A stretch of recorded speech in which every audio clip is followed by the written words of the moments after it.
U vrijeme kada je nastao spomenik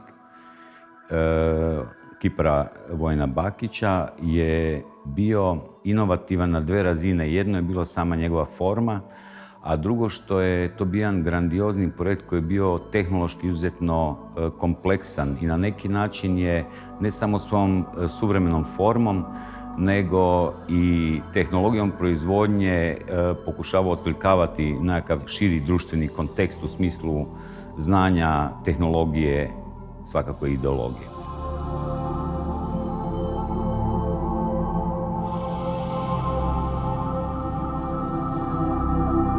...21. veljače 1992. u jeku rata srušena je skulptura Vojina Bakića, te je na vijestima javljeno da joj srušio jak vjetar.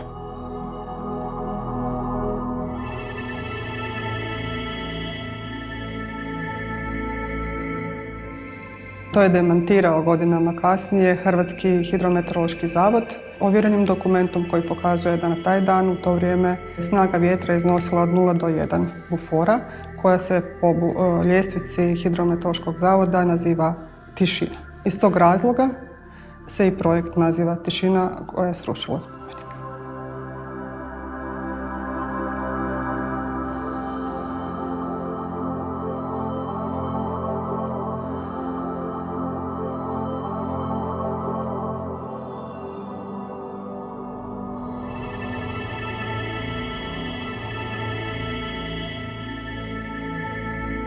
Na mjestu ispražnjenog spomenika imamo u stvari njegovog digitalnog avatara. Radi se o tome da ćemo na lokaciju postaviti QR kodove, napravili smo oblikovanje spomenika u 3D softverima i telefona, digitalne tehnologije, moći ćemo ga promatrati na lokaciji tamo gdje njega nema.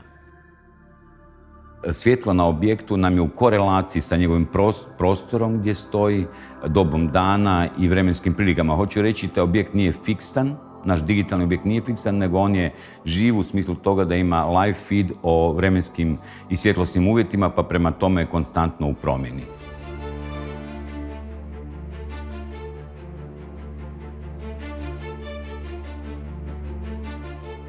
Projekt ima i važan društveni karakter, jer uključuje velik broj volontera, ponajviše lokalnog stanovništva, koji je sudjelovao u čišćenju lokacije, te izrazit interes i odaziv građana i medija, koji svjedoče da je ovako, iako srušena 30-metarska skulptura, ostavila neizbrisiv trag u svijesti ljudi.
Izložba se kroz fotografije, novinske i znanstvene članke bavi procesima izgradnje i rušenja skulpture, te društvenim kontekstom i reakcijama medija na nastanak i tihi nestanak skulpture.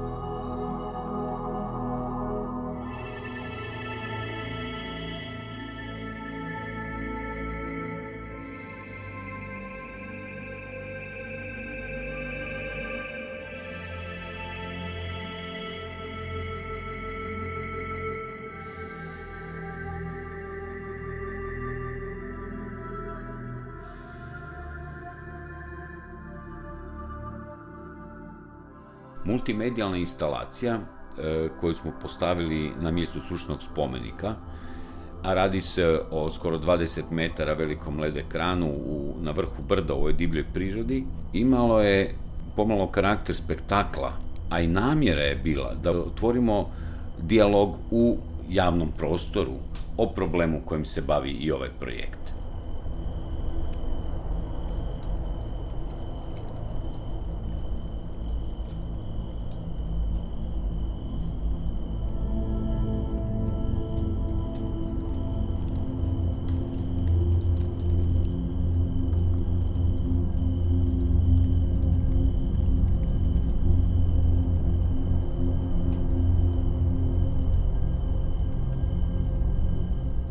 Spomenik Vojina Bakića je u stvari paradigmatski slučaj koji pokazuje simptome i načine kakav je odnos društva prema spomeničkoj baštini u velikoj mjeri bio.